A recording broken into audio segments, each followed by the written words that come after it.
Good morning to all. எல்லாரும் காலையில் விடுதுன்னு நினைக்கிறேன். கேக்குதுங்களா? Good morning sir. Karthi sir காலையில் விடுதுங்களா? Okay sir, okay sir. நம்ம அகவல்ல இருந்தே ஆரம்பிப்போம். கார்த்தி சார், நேற்று அதான் சார் போட்டிருந்தீங்க. சரி, ஓகே ஓகே ஓகே.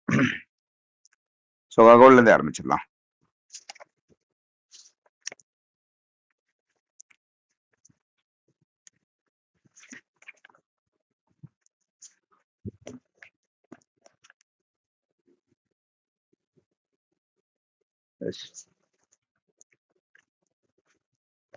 அகவல் பார்த்தீங்கன்னா அருட்பெருஞ்சோதி அகவல். அருட்பெரும் ஜோதி அருட்பெரும் ஜோதி அருட்பெரும் ஜோதி அருட்பெரும் ஜோதி அருட்பெரும் ஜோதி அருட்பெரும் ஜோதி அருட்பெரும் ஜோதின்னு சொல்லிட்டு எடுத்த உடனே ஆரம்பிக்குது. ஃபர்ஸ்ட் 4 சீர்கள் வச்சு அருட்பெரும் ஜோதி ஆரம்பிக்குது. ஸோ இது வந்து நம்ம வந்து இறைவனுடைய மகாமந்திரமா தான் அருட்பெரும் ஜோதின்னு சொல்றாங்க. ஸோ மகாமந்திரத்தை சொல்லி அருட்பெரும் ஜோதி ஆரம்பிக்கிறத நம்ம எடுத்துக்கலாம். அது இல்லாம வந்து 4 சீர்கள் இருக்கிறதுனால வந்து நம்ம ரிக்கு, எதர், சாம, அதர்வனன்னு சொல்லிட்டு 4 வேதங்களை கொடுத்துருக்காங்க. அந்த 4 வேதங்களும் முடிவும் எதை நோக்கி போயிருக்குன்னா அருட்பெருஞ்சோதி ஆண்டவரை பத்தி தான் பேசுது. எல்லாமே இறைவனை பத்தி தான் பேசுது. வெவ்வேறு ரூபங்கள், வெவ்வேறு நாமங்கள் இருந்தாலும் அது வந்து ஆதி இறைவனை பத்தி தான் சொல்லுது. அதனால வந்து அந்த மகாமந்திரம் வந்து இறைவனுடைய திருநாமமாகவும் அது இறைவனுடைய ஆற்றலாகவும் அதை நம்ம எடுத்துக்கலாம். இது அதே மாதிரி பாத்தீங்கன்னா நமக்கு சரிகை, கிரிகை, யோகம், ஞானம் சொல்லிட்டு 4 வழித்துறைகள் அமைஞ்சிருக்கு. இந்த அருட்பெருஞ்சோதி ஆண்டவரை நம்ம ஃபாலோ பண்ணணும்னா 4 வழித்துறைகள் இருக்குது. சரிகை நிலை, கிரிகை நிலை, யோக நிலை, ஞான நிலை சொல்லிட்டு. இப்போ உருவ வழிபாடு மட்டும் பண்ணாங்கன்னா அவங்க சரிகை நிலையில வந்து இருந்து வழிபடுறாங்க. அந்த சரிகை நிலையில ஞானம் பண்ணிட்டாங்கன்னா சரிகை நிலையில அவங்க பாக்குற அத்தனை உருவத்திலையுமே இறைவனை பாக்குறாங்க, அதை ஞானமா பாக்குறாங்கன்னா அது வந்து சரிகையில் ஞானம். அதே மாதிரி கிரிகையில் ஞானம், தோத்திரங்கள் பாடுறது, மந்திரங்கள் சொல்றது, ஜபம் பண்றது, இதெல்லாம் பண்றதுனா இதுல வந்து ரொம்ப ஞானமா வந்து அதுல உண்மைத்தன்மை உணர்ந்து ஒவ்வொரு வார்த்தைகளும் உள்வாங்கி அதை வந்து தன்னுடைய வாழ்வியல் கலைகளாக மாத்தி முயற்சி பண்றாங்கன்னா அது வந்து கிரிகையில் ஞானம். ஜஸ்ட் தோத்திரம் மட்டும் சொல்றது, மந்திரம் சொல்றது, தந்திரம் சொல்றது அது மட்டும் இல்லாம அதை ஒவ்வொரு வார்த்தையும் தன்னுடைய வாழ்வியலாக மாத்தி முயற்சி பண்றாங்கன்னா அது வந்து கிரிகையில் ஞானம். யோகத்தில் ஞானம் பாத்தீங்கன்னா யோகம் பாத்தீங்கன்னா இப்ப நம்ம யோகா பண்றோம் இல்லையா, அந்த ஒவ்வொரு யோகாவும் பாத்தீங்கன்னா அந்த ரொம்ப அந்த ஒரு ஸ்டேஜ்ல நின்னுடுது. அப்படியே நின்றுட்டு அந்த மூச்சு பயிற்சி பண்றது, இல்ல வந்து ஆசனாஸ் பண்றது, ஒவ்வொரு இதுலயும் பாத்தீங்கன்னா ரொம்ப ரொம்ப ரொம்ப நேரத்துக்கு நீடிச்சிருது. அதுல வந்து யோகம் பண்றது வந்து அந்த யோகத்துல வந்து அந்த சாதனாஸ் பண்றது மூலியமா அதுல வந்து ஞானம் அடைகிறாங்கன்னா அந்த மனசையும் அது கூட ஒருங்கிணைப்படுத்திடுறாங்கன்னா அது யோகம் ஆகிடுது. அந்த யோகத்துல வந்து ஞானம் பண்றது. ஞானத்தில் ஞானம்ன்றது இப்ப நம்ம வந்து சுத்த உஷ்ணத்தை அதிகப்படுத்துறதுக்கான வேலை மட்டும் பண்றோம் இல்லையா, தவத்தை பத்தி கலந்துரையாடல் பண்றோம் இல்லையா, இது வந்து ஞானத்தில் ஞானம். இதை மட்டும் பண்றது அறிவியல் புரிதல் மனதில் வந்து அதை பத்தி ஒரு மிகப்பெரிய ஒரு விருப்பமும் அபாவமும் ஏற்படுத்திக்கிறது, விழிப்புணர்வு ஏற்படுத்திக்கிறது அறிவியலையும் மனசுலையும். அதை தன்னுடைய வாழ்வியல் கலைகளாக பழக்கவழக்கமா மாத்திக்கிறது தான் வந்து ஞானத்தில் ஞானம்ன்றது. ஸோ எதுக்கு இந்த 4 விஷயங்களும் இந்த 4 வேதங்களையும் சொல்றோம்னா இதெல்லாமே 4 இருக்கக்குள்ள இந்த 4 துறைகளையும் நம்ம கடையத்துக்கூடிய வழி எங்க போய் சேருதுன்னா அருட்பெருஞ்சோதி ஆண்டவர் தான் போய் சேருது. அதனால அருட்பெருஞ்சோதி அருட்பெருஞ்சோதி அருட்பெருஞ்சோதி அருட்பெருஞ்சோதி சொல்லிட்டு 4 பேர்கள் கொடுத்துருக்காங்க தான் எனக்கு புரிதல் இருக்கு. இது வேற ஏதாவது கருத்து இருந்தாலும் நீங்க சொல்லலாம். ஃபர்ஸ்ட் பாடல் பாத்தீங்கன்னா அருட்பெருஞ்சோதி அருட்பெருஞ்சோதி அருட்பெருஞ்சோதி அருட்பெருஞ்சோதி சொல்லிட்டு ஆரம்பிக்கிறாங்க. 2வது பாடல் பாத்தீங்கன்னா வந்து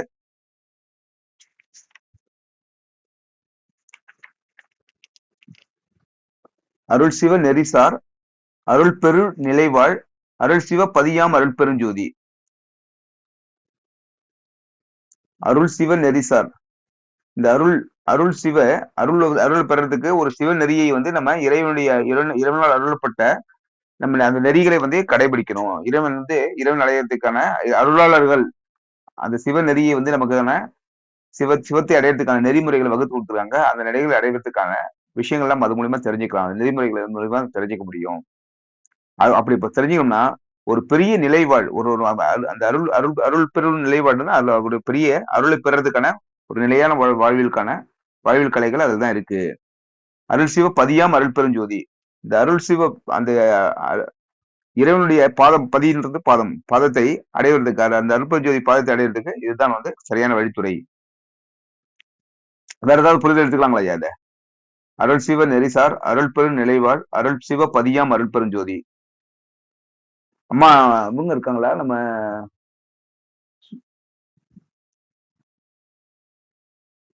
பாக்கியலட்சுமி அம்மா காலைல எழுதுங்களா? சரி, அடுத்தது போலாங்களா சார்? உங்களுக்கு கிளியரா இருக்கா சார் நான் சொல்ற விஷயம்? கார்த்தி சார், வேற ஏதாவது கருத்து இருந்தாலும் சொல்லலாம். நீங்க ஆல்ரெடி படிச்சிருப்பீங்க, கேட்டிருப்பீங்க. இது நம்மளுடைய புரிதல் தான் பேசிக்கிறோம். இதுலயே பாத்தீங்கன்னா வந்து இந்த நெறின்னு சொன்னீங்களா, நெறின்னு சொன்னோடனே நம்ம என்ன பண்றோம்னா, இந்த நெறி எப்படி வழியை காட்டுறாங்கன்னு பாத்தீங்கன்னா, அது நம்ம ஏற்கனவே பேசுனது தான். சோ அந்த மனதை நம்ம நெறிப்படுத்துறது தான் அந்த நெறி. அந்த மனதை நெறிப்படுத்துறதுக்கு மகான்களும் நமக்கு வழி காட்டுறாங்க. மத்த மகான்களும் நமக்கு அந்த பத்தி நிறைய சொல்லியிருக்காங்க.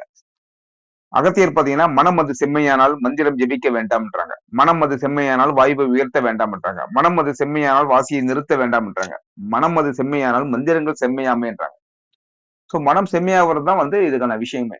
அதை நெறிப்படுத்துறதுன்றது வந்து மனம் செம்மையாச்சுன்னா, எந்த விஷயமும் பாத்தீங்கன்னா, சரிகை, கிரிகை, யோகம், ஞானம்ன்றது பாத்தீங்கன்னா, ஞானம் மட்டுமே அங்க செலுத்தி விளங்கும். நீங்க சரிகை நிலையில, கிரிகை நிலையில, யோக நிலையில நீங்க ரொம்ப நாள் இருந்து அதுல தளர்ச்சி ரொம்ப பயணம் பண்ணணுன்ற அவசியம் எதுவுமே இருக்காது. ஞானத்தில் ஞானம் பண்றது ரொம்ப எளிமையாயிடும். மனம் செம்மையாகிறதுக்கான வேலையை தான் செய்யணும். இடைக்காடர் பாத்தீங்கன்னா, இடைக்கால சித்தர் என்ன சொல்றாருன்னா, மனம் எனும் மாடு அடங்கில் தாண்டவ கோணி, முத்தி வாய்த்தது என்று சொல்லடா தாண்டவ கோணின்றார். மனம் எனும் மாடு அடங்கில் தாண்டவ, மனம்ன்றது வந்து அது மாடு தெரிஞ்சுட்டே இருக்கும். அது மட்டும் வந்து உங்களுக்கு வந்து ஒரு ஒரு மனம் செம்மையாயிடுச்சுன்னா போதும். மனம் வந்து க என்ன சொல்றதுன்னா, ஞானம் சார்ந்த விஷயங்களையும், உயர்ந்த விஷயங்களையும் மட்டுமே பற்றிருக்கு. இந்த தவத்தை நோக்கி நாட்டம் மட்டும் தான் இருக்குது. அது அதுக்கு தவம் பண்றதுக்கு தேவையான உலக வாழ்வியல் வாழுது. உலக வாழ்க்கையில வந்து அதுக்கு தகுந்த மாதிரி அமைச்சுக்கிட்டு, அதை வந்து அதை நோக்கி பயணத்தை சரியா வச்சிருக்குன்னா, அந்த மனசு வந்து சரியா இருக்கு. அப்படி இல்ல உலக வாழ்க்கை மட்டும் தான் தெரிஞ்சிட்டு இருக்கு. அது தன்னை வந்து தன்னை என்னது புலன்கள் எல்லாமே வந்து ஒரு நண்பர்களா மாத்தாம பகைவலாக வச்சிருக்குன்னா, அது வந்து ஒரு பெரிய கொடுமையான விஷயமா இருக்குது. அந்த நண்பர்களா மாத்திக்கிற வேலை செஞ்சிருச்சுன்னா, அது வந்து முத்தியே உனக்கு கிடைச்ச மாதிரி தான்றாரு.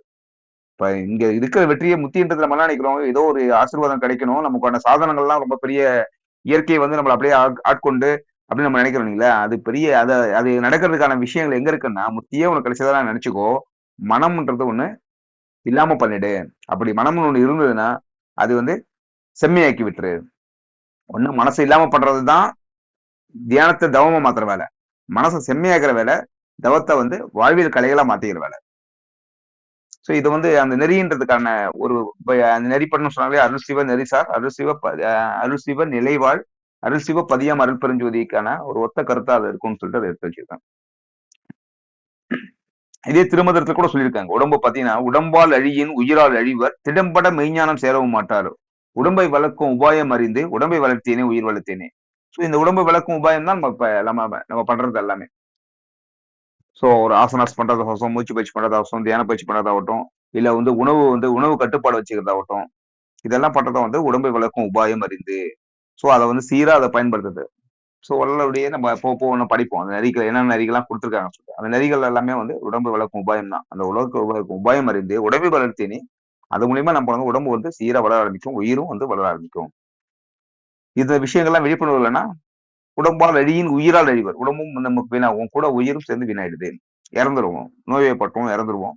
ரொம்ப உயிர் அவத்தைகள் வந்து நிறைய அவத்தைகள் பட ஆரம்பிச்சுக்குவோம்.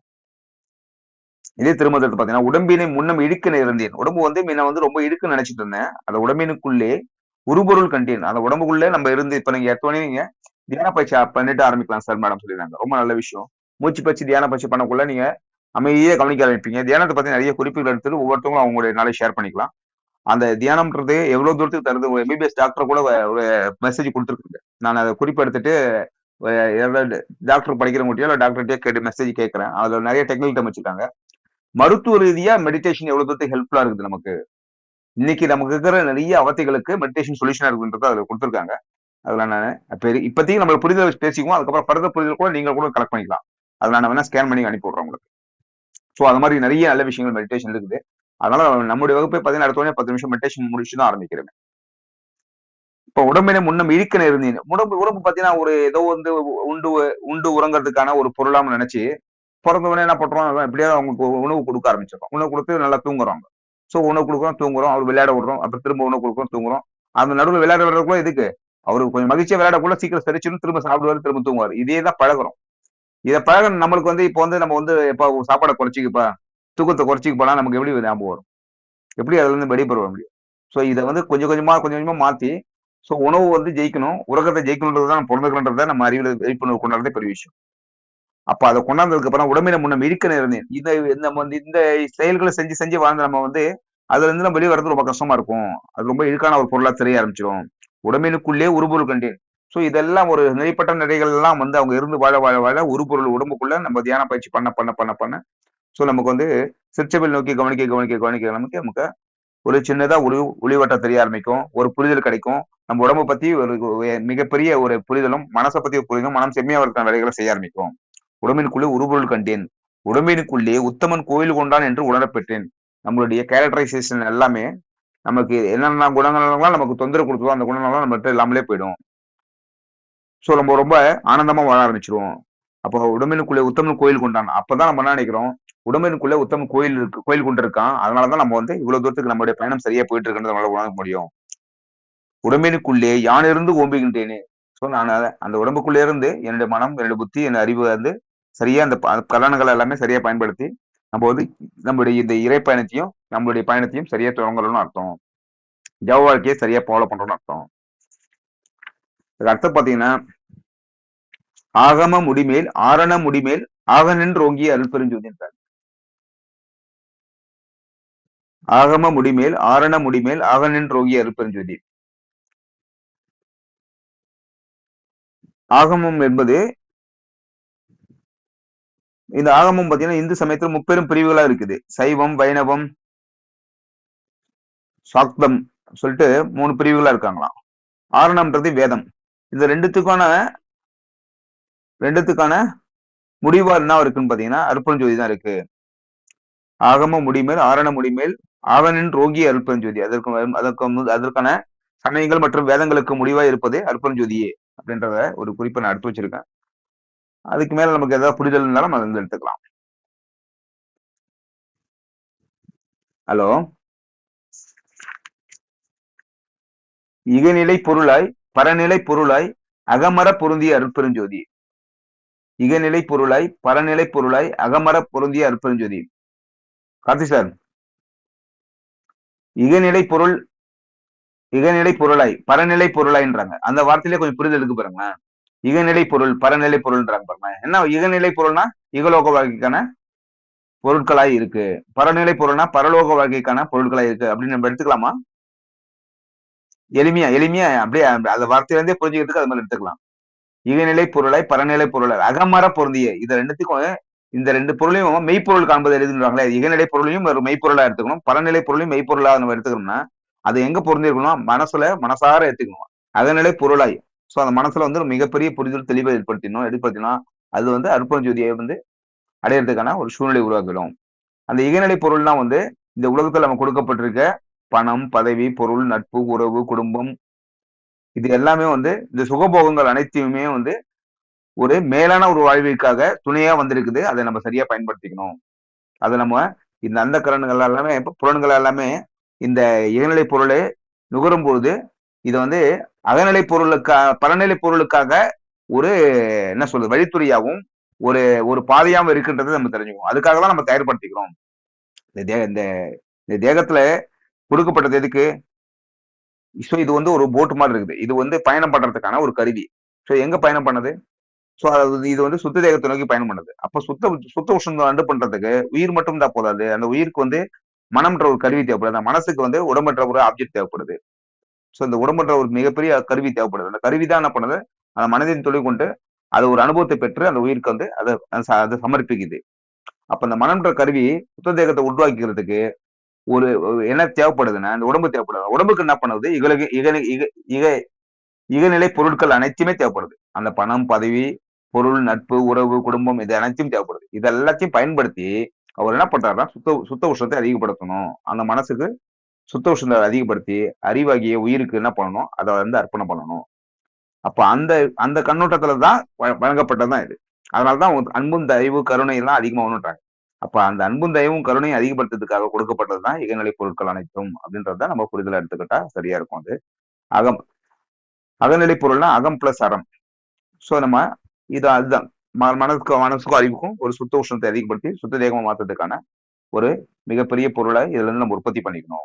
இகநிலை பொருள் இருந்தது அகநிலை பொருளை நம்ம என்ன பண்ணணும், இதுல இருந்து அதை அடுத்த பரிமாணமா அதை எடுத்துக்கணும், அதை வந்து பயன்படுத்திக்கணும், அதை வந்து வடிவமைச்சுக்கணும்ன்றத பொருள் எடுத்துக்கலாம்.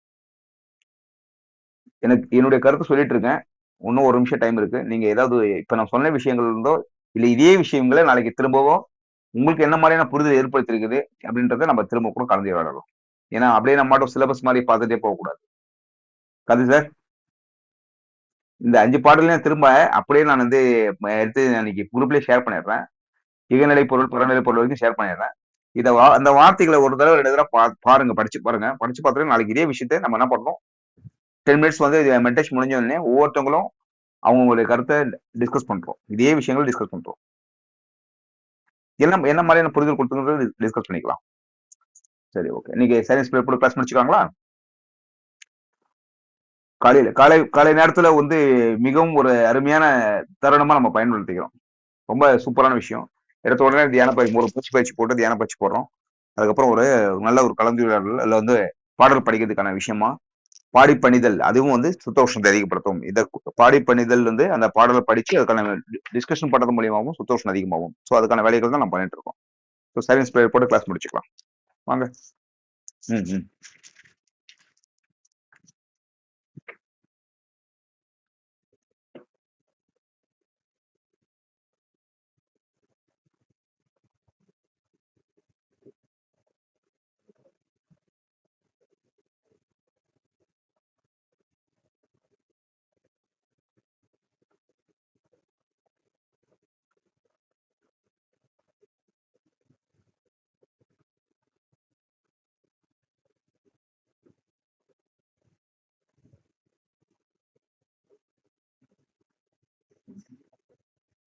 slowly open your eyes. Thank you to all. அனைவருக்கும் நன்றி. இன்றைய வகுப்பில் பங்கேற்ற அனைவருக்கும் நன்றி. நாளைக்கு பார்க்கலாம். நன்றி நன்றி நன்றி. Thank you to all.